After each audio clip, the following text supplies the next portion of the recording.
So we've been talking about visualization and what that means and what to do. But for some of us, visualization doesn't come naturally. So some people are what we psychologists refer to as etiquette visualizers. When they close their eyes, they see everything bright and clear, three-dimensional technicolor images. Fortunately, that's probably me. I thought everybody was like that. Most of us, however, are non-etiquette visualizers, which means they don't really see an image as much as they just think it. This is perfectly okay. It still works just as well. Do the visualization exercises we've previously spoken about. Imagine your goals already complete twice a day, every day, and you'll still get some benefits from those people who claim they actually see the image. So use printed pictures to help you. If you have trouble seeing your goals, use pictures, images, the symbols you collect to keep your conscious and subconscious mind focused with your goals. For example, if your goal is to own a Lexus LS600, you can take a camera down to your local Lexus dealer or any other dealer, ask the salesperson to take a picture of you sitting behind the wheel of the car, and hey presto, stick it on your vision board. Did that at the Edinburgh show, the Highland show, many years ago. I jumped into an MG, one of the new MGs that had come out, because I really wanted an MG car. Lo and behold, I'm not really wanting one now. But at the time, I thought they were absolutely fantastic. And I did that. I just jumped into the car, got a lane to take a picture of me, and I kept a hold of it. And it drives you forward. If your goal is to visit Paris, for example, find a poster of the Eiffel Tower, then cut out a picture of yourself and place it at the base of the Eiffel Tower, and then where the photograph was taken. So several years ago, Jack Canfield did this with a picture of the Sydney Opera House. And within a year, he was at the Sydney, Australia, actually standing outside the Opera House itself. If your goal is to be a millionaire, you might want to write a check for $1 million or £1 million.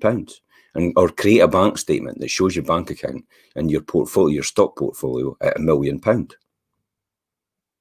Mark Victor Henson and Jack Canfield created a mock-up of the New York Times bestseller list with the original Chicken Soup for the Soul, which is the book he wrote, in the #1 spot. And within 15 months, that dream actually came reality. 4 years later, they made the Guinness World Record book for having 7 books in the New York Times bestseller at the same time.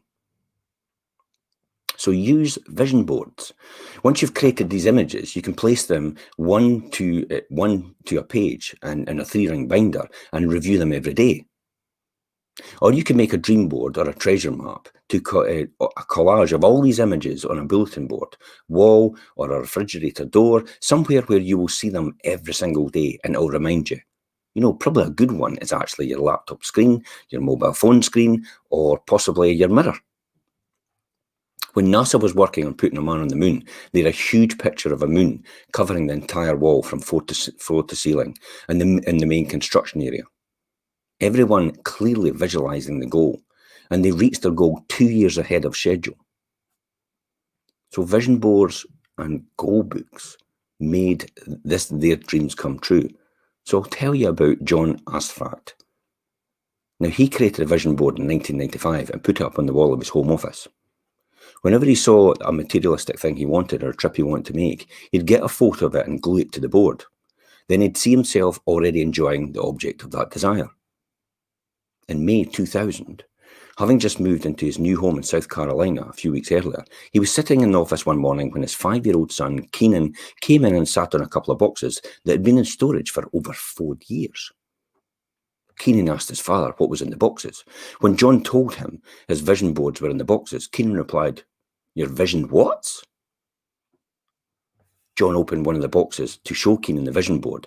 John smiled as he looked at the first board and saw the pictures of a Mercedes sports car, a watch, and some other items, all of which he had acquired by then.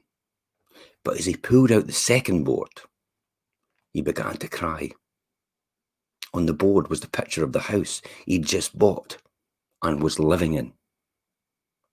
Not a house like it, but the actual house.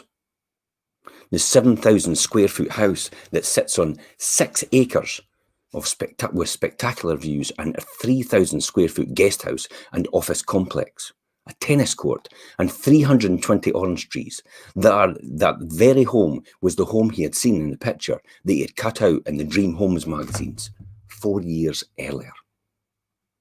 And tomorrow we're going to talk about the magic of visualization.